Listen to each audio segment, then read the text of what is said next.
Hello, everyone, and welcome to the University of San Diego's MS in Law Enforcement and Public Safety information session. I'll go ahead and give a couple seconds to let people sign on. Go ahead and hop into the chat and let us know where you're coming from. During the presentation, if you have any questions at all, make sure to enter them into the chat and we will address them during the Q&A portion of this event.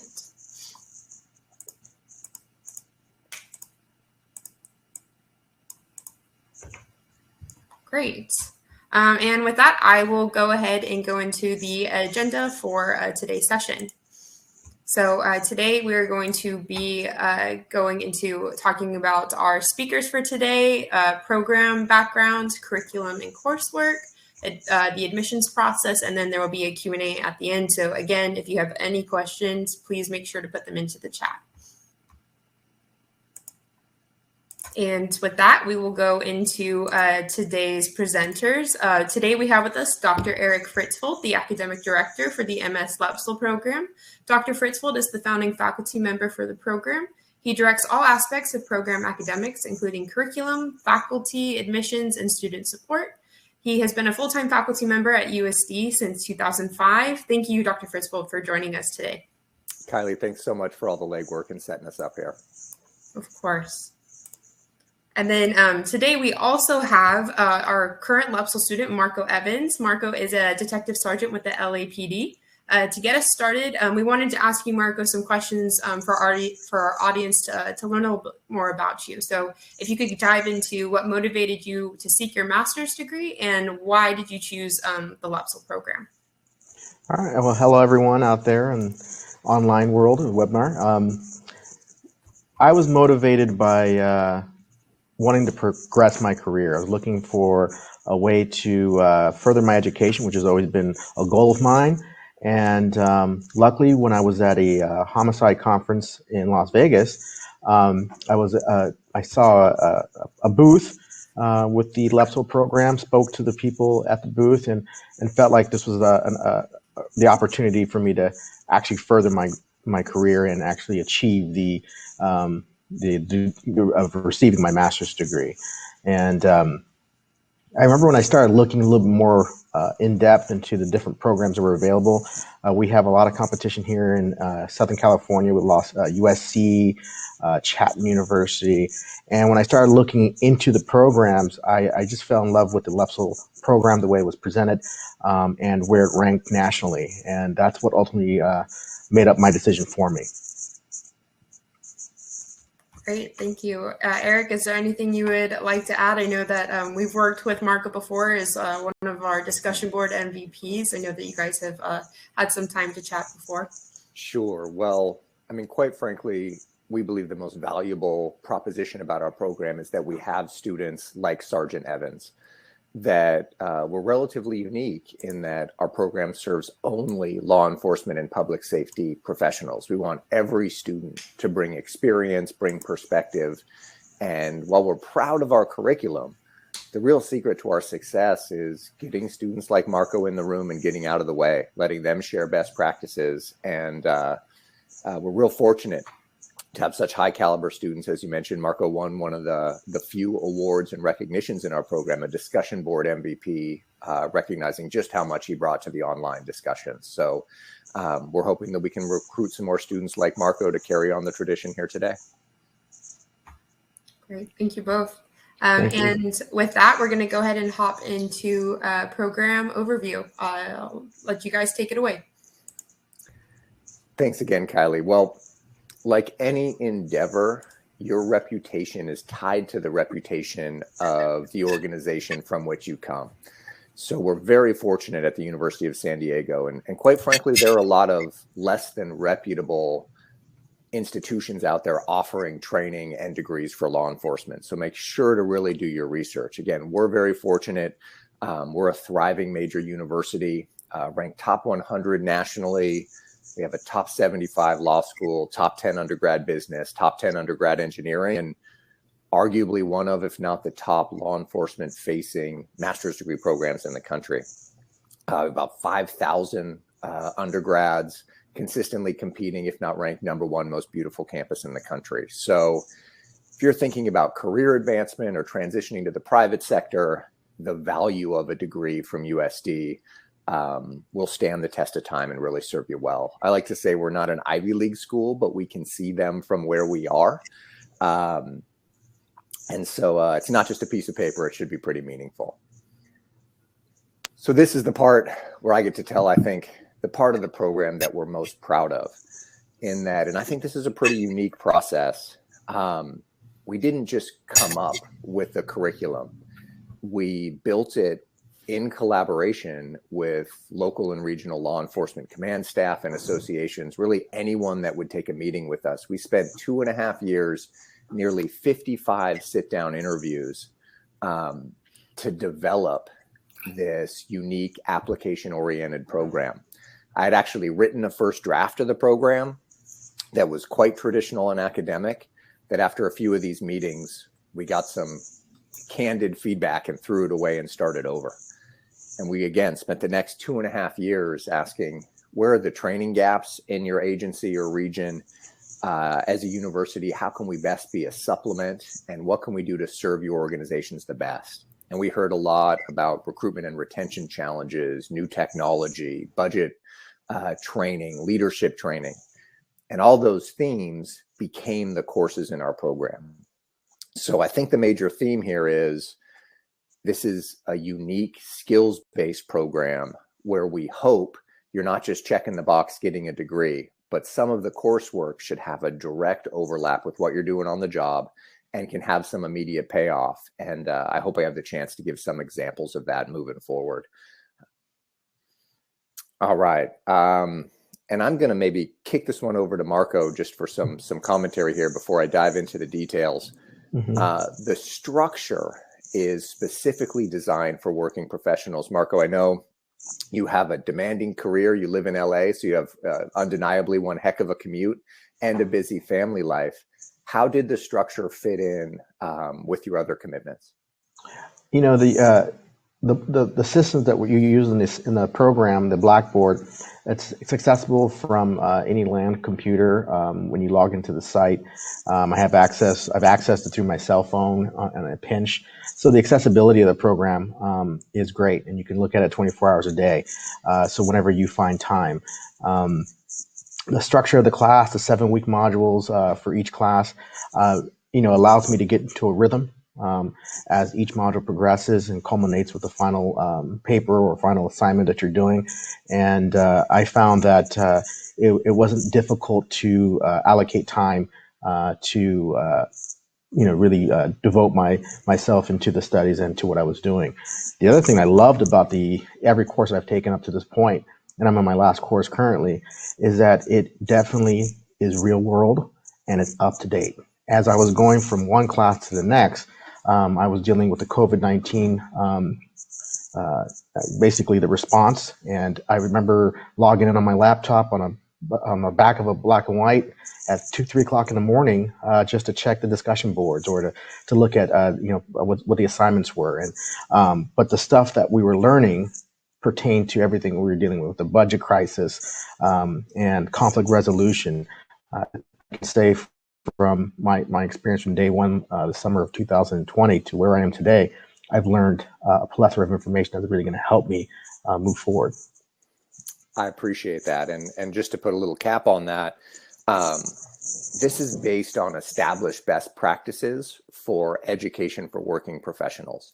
So by focusing on one class at a time, by having a system that you can access 24 hours a day, it's great whether you're a corrections deputy or a busy assistant chief and everything in between. It really does adapt to your schedule. And again, we didn't make it up. I wish we could take credit for it. It's based on established best practices and research about what works best. So not only is the curriculum up to date, which I'm excited to talk about, that structure serves you well. So who enrolls in LEPSL? Again, do your homework. We are relatively unique in that we require law enforcement and public safety experience to get in the program. On the admissions end, there's a particularly grizzled captain that was in our very first cohort. And the admission standard is, if you're in a room with this particular captain, can you have a good discussion and can you both learn from each other? So let's see, probably the biggest chunk of LEPSL students are mid-career professionals who are looking to leverage our degree and the skills that are embedded in it to advance their career. If you look nationally, you can kind of see that master's degrees are becoming more and more common, if not de facto prerequisites for many top-level leadership positions. We also have a fair amount of people near the tail end of their career looking to leverage our degree for what comes next, potentially in the private sector or to teach in academia. We have military folks who are looking to take their military experience coupled with our degree to transition into civilian law enforcement. And increasingly, we have early career law enforcement professionals. We have quite a few custody deputies right now who have told me quite candidly that now is the time for them to get their master's degree. They don't yet have families, at least the few examples I'm drawn from, and they have a work schedule that facilitates dedicating the time to be successful. So as Marco mentioned, and this is a perfect transition, you can see the array of agencies represented. So if you want to have a real conversation about what defunding looks like across the country and increasingly internationally, if you want to talk about budget challenges, COVID-19 response, increased standards for use of force, new technology, drone programs, you can really share information across geography and across all these agencies. And I really want to emphasize, we hear from a lot of students that they were a little nervous coming back to school after a long layoff. That's common in our program. Average student age is 40. The average years of law enforcement experience is 15. And most have been away from formal education for some time. And our system is set up for just that transition. And I'm hoping to kick it to Marco here a little bit. Marco, surely you've had an opportunity to work with professionals from all over the country. What, if any, value did that have for you? Extreme value. It's interesting as you're doing the discussion boards and you're talking to people who are doing the job in Florida, in North Dakota, in Chicago, in Illinois, in Arizona, Denver, and you see that you have different size agencies, like myself being LAPD, had NYPD, but then you have these small little agencies, and you could see how law enforcement changes and how they adapt the things that we're experiencing being in this profession, which makes the discussion boards rich. And it's one of the reasons why I was so active, because it was just intriguing. And I definitely meet that dynamic or the demographic of 40 and 15 years on that mid-level. And there's a lot of us there. But there's also, as you said, students who are, less than 5 years on the job. And so hearing their experiences, while still doing the patrol work, and then listening to the lieutenant, the captain, the chief, you get a good array of different opinions and a better understanding of what this job entails. I appreciate that. And a quick follow-up for you. You finished your undergrad degree in 2004, I believe. So you were not in the education game for roughly 15 years. How was it coming back? It was, I was nervous. I maybe should have paid a little more attention while I was doing my undergrad to make sure my grade point average was higher. But that's the thing about age. You mature, you start to realize that you take this stuff seriously. And I know as I progress in my profession here in LAPD, I want to make sure I have the skill set and the understanding to perform when my time is called. Because when you work in a dynamic profession like we do, and in a city like Los Angeles, you have to be able to work from a base, an established base, and this definitely is helping me with that. I'm happy to hear that, and I'm going to break the rules and give one example right here. The current course actually that just started yesterday, the main project is a group project where you write a memorandum of understanding for a multi-agency gangs or human trafficking task force. And to Marco's point about adaptability and preparing your skill set for what comes next, a fair number of our students will not have had the professional experience of writing an MOU like this before. So our theory is, let's practice it in class. where the stakes are really low. Yes, you're earning a grade, but there aren't the professional consequences of doing it for your chief or sheriff. So let's practice, let's coach folks on how to write a multi-agency task force MOU. And then when you get in a position where you're doing it on the job, hopefully you can look back and we've sharpened that skill set to have some payoff for you. So let's practice here in academia where the stakes are lower to prepare you to succeed out there in your profession. Yeah. Can I add one thing to that? Please. It takes away a lot of the fears that you have also. So when that moment comes, you have you have an experience of understanding how to write a memorandum or how to write a report to your or your chief or your lieutenant, and you're not afraid of it. In academia, we use the term safe space, which is probably a little strong, but that's the idea. Let's practice here where the stakes are lower. Transfer credit partnerships. So if you've had the good fortune of going through any of these training programs, we did roughly the 2 years of legwork to get them approved, where you can get transfer credit into our master's degree program. So essentially, this replaces a few classes and you get a head start in terms of both time and money. And while that's attractive, we also ask something from you, which is please bring in the experience from these training programs and share them with your cohorts. When something overlaps from, if you're here in California, the SLI frontline supervisors training. If there's something that we're talking about adaptive leadership, please bring in your experience from that training and we can all collectively benefit from it. So it's both a head start in terms of time and money, but then we ask you to share that knowledge in the classes as well to make everybody better. So please check out our website for all the nuts and bolts of how that works. Oh boy, and they're quoting me here. All right. So we're proud of our curriculum. We worked really hard on it. But as I mentioned, the real key is having top-notch students who all have professional experience to enrich the conversation and having uniquely qualified faculty. So let's see, we're honored to have 13 chiefs of police on our faculty, 2 Marine colonels, a lieutenant colonel, some attorneys who were involved in some of the original privacy rights cases having to do with smartphone search and seizure.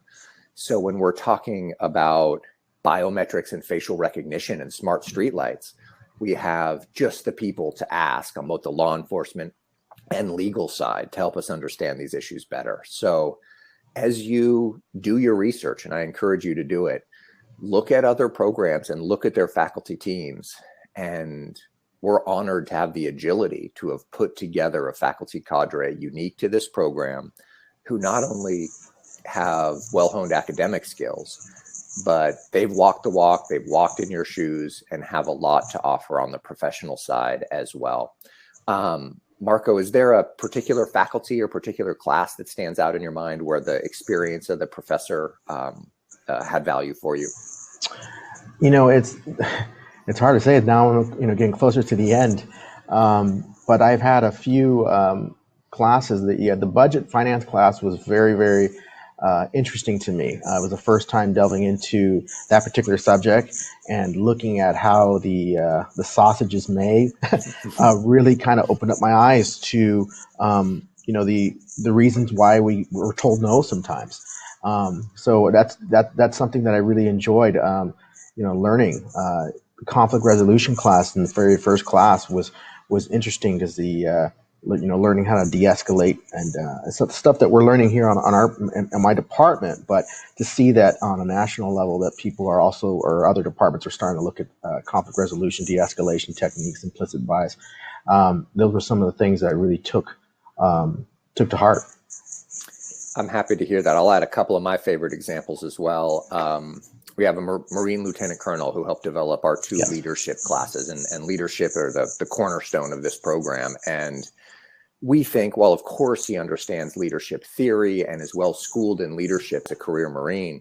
He was deployed in the Middle East 7 times in his career. He led a squadron of Osprey. I guess that's a plane that's both a helicopter and an airplane. So he can not only talk about leadership in the abstract, he can talk about, he gives this great talk about the fog of war and the importance of a commander's intent. And I'm just riveted.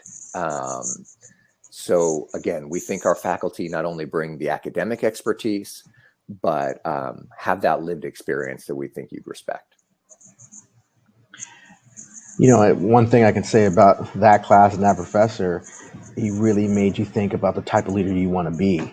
And if you're already looking at this program and you're thinking about furthering your career and you're thinking about promoting, that's part of the aspects. This is part of why you do this. But you also are going to be thinking about, you know, what type of leader do I want to be?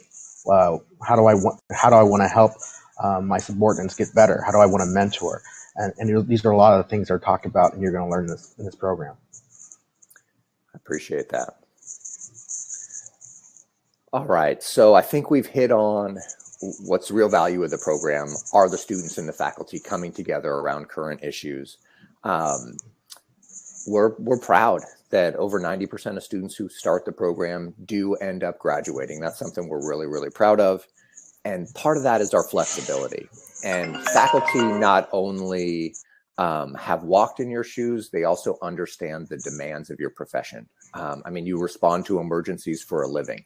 So if you need extensions on assignments, we want to make sure that school fits in and supports your professional and personal lives. So a quick email to your faculty. We train our whole team. Flexibility is the name of the game. And I will say, when there's a large scale impact on your profession, the wildfires in the West a couple of summers ago, in the wake of the 2020 protests and civil unrest, we scaled back course requirements across the board for everybody. You're working, what's the phrasing, Mark? Tactical alert or whatever it is, 12-12.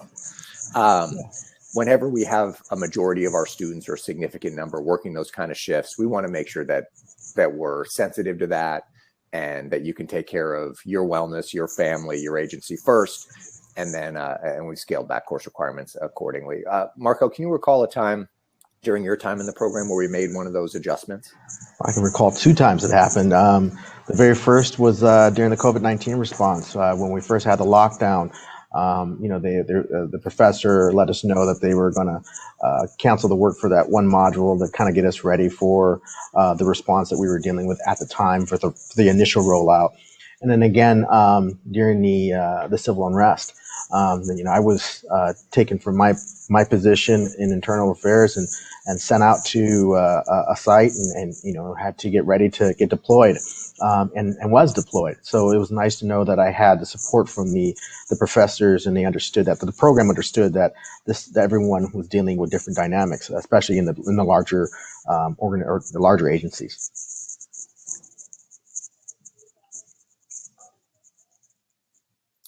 All right, probably my favorite topic here on curriculum. The skills-centric immediate payoff mantra is one that we really, really try to emphasize. So in an upcoming class this coming year, mid-2020, we're right now working on building up our, we're going to have 2 units on wellness, a homelessness and mental health unit. We're going to get a graduate of our program to come in and talk about an award-winning hot team that he helped create several years ago. So we really try to be on the cutting edge, but I'll give you a couple more examples. You can see a couple projects on intelligence-led policing there, right here, and I'll try to get it on screen, is a report to the community that is a school project. It's in our community engagement class, and every week you do a piece of it. And by the end, you have a pretty comprehensive report about what your agency is doing to proactively reach out to the community. So that's everything from Coffee with a Cop and National Night Out to what are you doing with your drone program, to opportunities to use space at the PD or the sheriff's office for community meetings, whatever it might be. At the end, you have a pretty impressive project. I think we now have 8 or 9 of these projects that those students took them up the chain of command, and they became the official reports with a smile and picture of the chief on the front. They became the official reports to their community. So this is the kind of value we're trying to provide, where again, you're not just committing some abstract BS academic assignment, but hopefully it's something that we hope you can take to your agency and has real payoff. I'll give you one more example before I kick it to Marco for an example here. We were interviewing a potential faculty member yesterday. And the reason he, as a chief, was interested in teaching in the program was he's had so many students in his agency who've gone through the program, who have brought an idea or a product from our program to the agency that they've implemented in some way. So that makes me feel like we're at least on the right track of being as hands-on as and practical as possible. Marco, what am I missing here?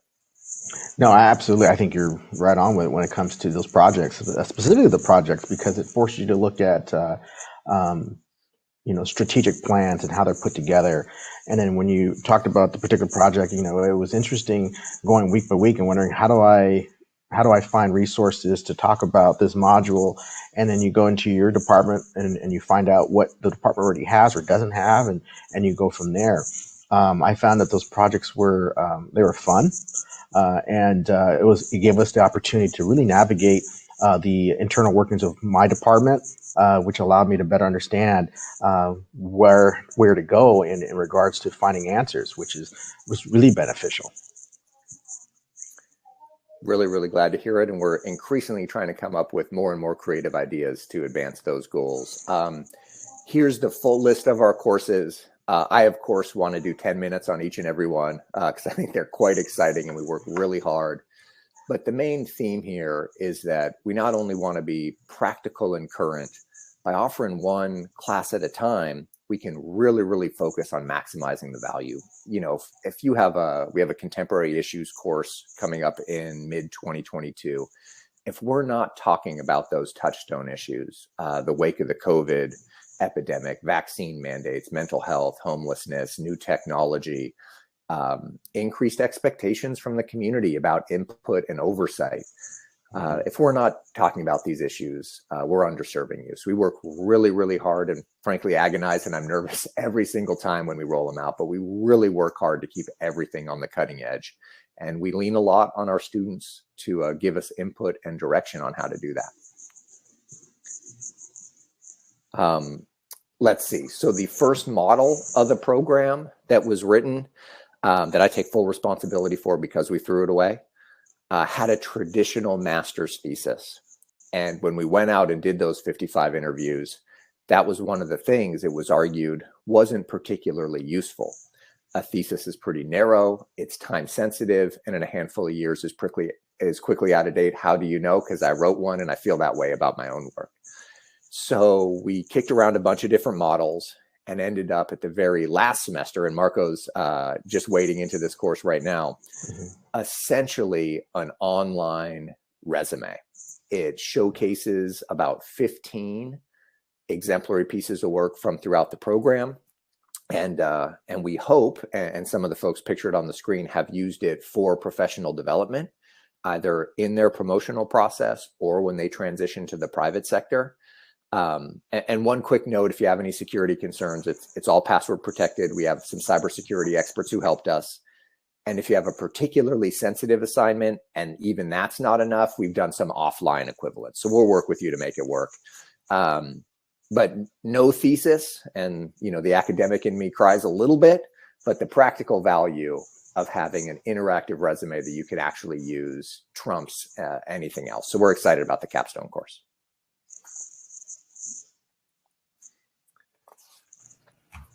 Great. Thank you, Eric and Marco. Really, really appreciate all of your thoughts and sharing your experiences with the program. I will go ahead. You guys are free to hop off for the moment. It'll just be me and Corinne. Just give me one moment here. So yes, we're going to hop into admissions and next steps. But first, I'd like to introduce our enrollment advisor, Corinne Williams. Corinne has more than 15 years of experience in enrollment advising and in supporting students to pursue and advance their careers through the power of education. A former online learner herself, Corinne knows firsthand the power, flexibility, and impact an online degree program can have. Corinne is passionate about helping others accomplish their educational, professional, and career goals. When she is not working, she enjoys spending time with her family and at their favorite nearby beach. And make sure you consider Corinne a partner in your success. Hi, Corinne. Thanks for joining us today. Hi, thanks for having me. Great. Well, I'll go ahead and leave you to it for admissions and everything related to that. Awesome. So I won't spend too much time, but want to kind of let students know what the next steps are. So new students we start 3 times a year. So spring is in January, summer is in May, and fall starts in September. The application deadline is early December for the spring term, mid-April for the summer term, and early August for the fall term. We are currently enrolling for the spring term, and there's still plenty of time to get enrolled. So how the courses work is on a carousel. So students would start semester 1. They would take their first class, which would be the first 7 weeks of the 14-week semester. Students only take 1 class at a time, so they would take the first 7 weeks, class 1, second 7 weeks, class 2. There's a short break between the semesters, but the classes in the semester are back to back. And the total of the program is 5 semesters, with where Marco's at now in semester 5, where the capstone course runs the entire length of the last 14-week semester. So in order to apply, you will need official transcripts from your bachelor's degree from an regionally or nationally accredited institution, professional experience in law enforcement or military, a statement of purpose, letter of support from your supervisor, and either your resume, CV.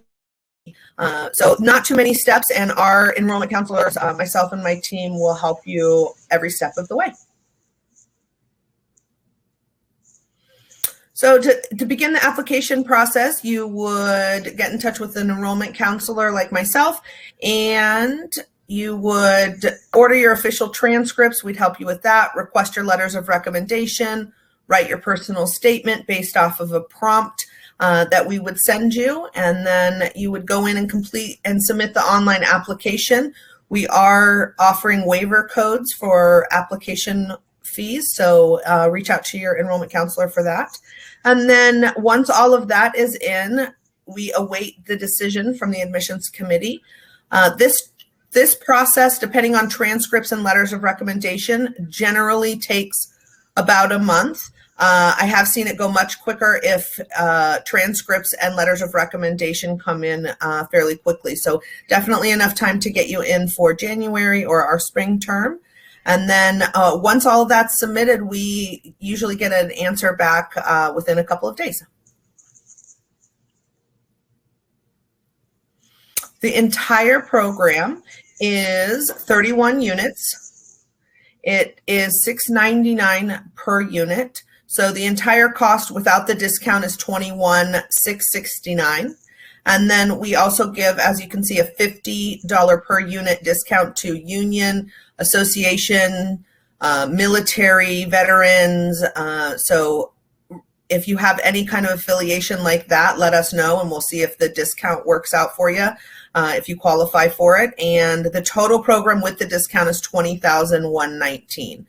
So way on the lower end of, the similar programs out there. So funding your degree, there are several ways. The more traditional way is through federal financial aid or filling out a FAFSA. And on the graduate level, it gives $20,500 per year per academic year, which is more than enough to cover the entire cost of the program. So essentially, students can go through the program completely off of the Stafford loans and defer that until after they graduate. We also offer a monthly payment plan, interest-free monthly payment plan that allows you to, take the payment out throughout the whole semester rather than having to pay all at once. There's employee tuition assistance. I would check with your agency and see if that's offered and what it looks like, because your enrollment counselor can help you to have you start at the right time to maximize that employee tuition assistance. come up with a payment plan or FAFSA and a combination to make it the most affordable plan we can for you. And then, of course, we are a yellow ribbon school, so we accept military and GI benefits, and we have a specific office that handles all of that. Great. Thank you, Corinne, for that. I'll go ahead and invite Dr. Fritzfeld and Marco to go ahead and turn their cameras back on, and we will hop into the Q&A portion of this. There are some questions in the chat. Let's see. First question we have here is, I medically retired, but am looking to go after a PhD to teach. I had started a master's program at CSU Long Beach and what would a transfer look like? I can take that one. We look at transfer units from other academic institutions on a case-by-case basis. There's a strong likelihood, depending on what types of courses you completed, that we can take 6 units or 2 classes from another academic institution. So probably the best move there is to work directly with Corinne and her team, and eventually the paperwork comes to me. I'll do an evaluation, and you can have a look at what your degree plan would look like. How'd I do right there, Corinne? Great. Okay. Great. Thank you both. Next question we have here. I have tried other programs with flexibility for working adults, but I had to drop out due to the lack of flexibility. 8-hour assignment extension request was denied. Is there a course of action if this would happen with the professor denying emergency requests? Maybe we can touch on what requests would be approved, and then maybe examples of what would be denied, and just more insight there. Sure. In the history of the program, we haven't had a reasonable request for a modest extension denied, period. I guess if you felt that a request was denied unfairly, you could appeal it right to me. But again, flexibility is not just something that we talk about. It's really an integral part of our training. And again, since 2015, since we started the program, no reasonable request has been denied. The only cases that have been denied, I mean, we've even approved extensions for vacations. I'll work with students individually if they need to be offline for something that's great. For example, we had a student who was going to spend 14 days with his son's Boy Scout troop hiking through New Mexico, totally offline. This is what we want to support. So I personally went into the classes, got this student advanced look at all the materials. He turned in stuff ahead of time and played catch up on the back end. We're going to make it work for you, I promise. The only cases that have been denied, they've been very few, and they've been students with chronic underperformance issues who have forwarded less than reputable requests for extensions many times. Accountability is part of it, but that's only happened in a few cases. So no reasonable request will be denied, and ultimately I can say that with confidence as the director here, because ultimately that would come to me. Can I add something to that too? What I found in working with this program is that the intimacy of the program is something that you're not going to find really anywhere else. So your request previously might have been not seen by someone. This would go directly to Eric, or excuse me, Dr. Fritzfeld. It goes directly to him, and he would make that decision, like he said, rather than it. And it looks like we might be having some connectivity issues. Kylie, can you give me a thumbs up if I'm coming in loud and clear? Yes, Dr. Fritzfeld, you are there. Corinne's just taking a second to hop back in. Apologies for the technical difficulties there. While we're waiting for Corinne to hop back on, Eric, we have a lot more questions about transfer credits. All right. So I wanted to see if maybe we could give some more insight there. A couple questions that we have are, I have both the FBI Academy and SLI program. Is there a limit as to the number of transferable units?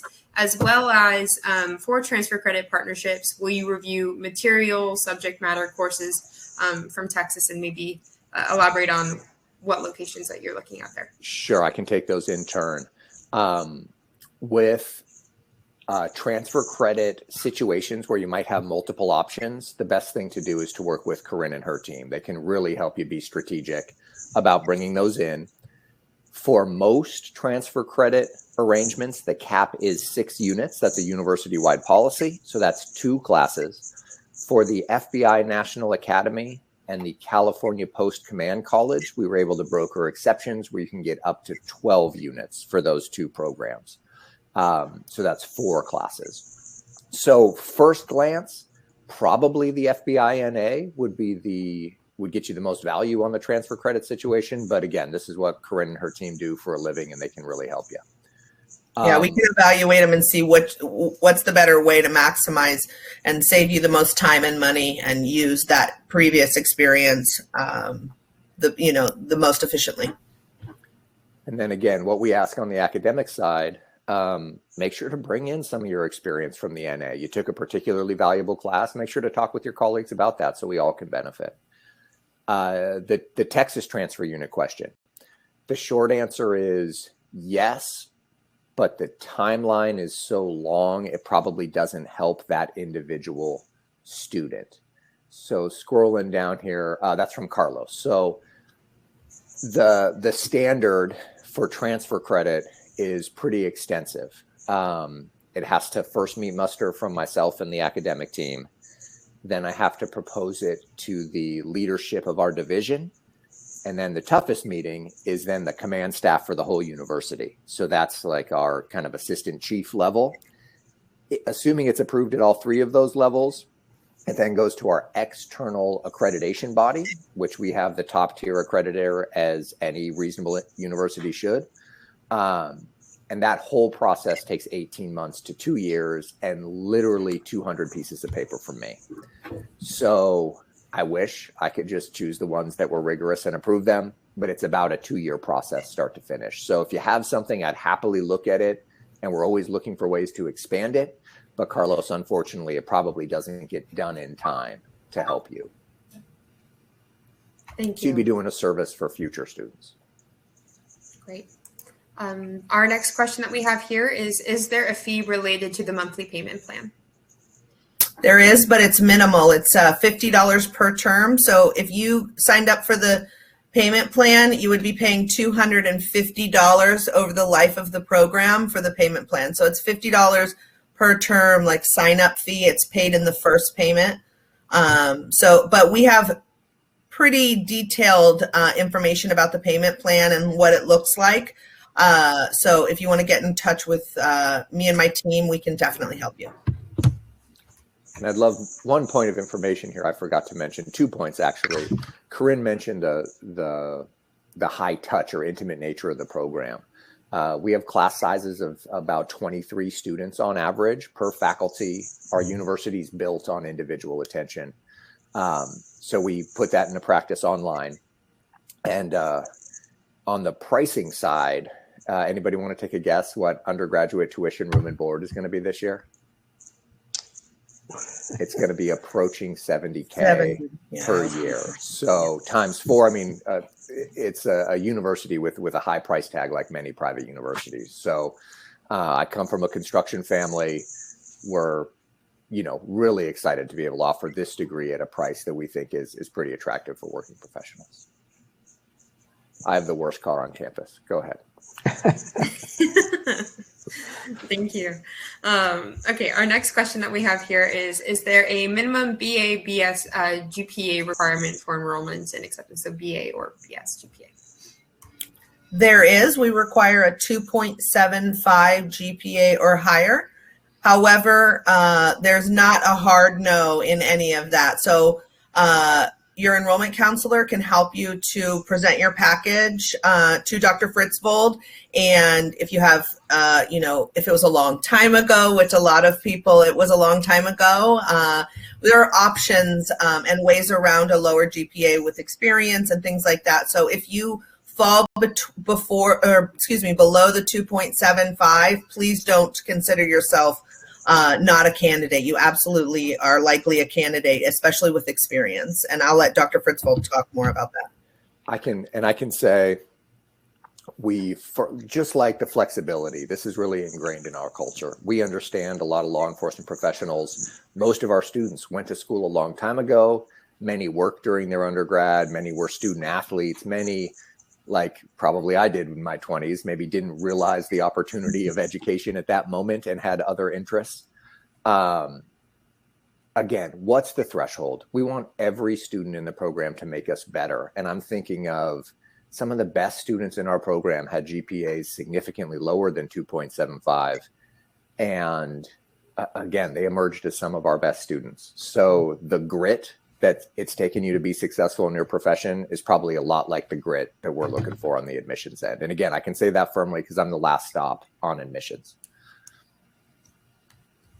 Great, thank you.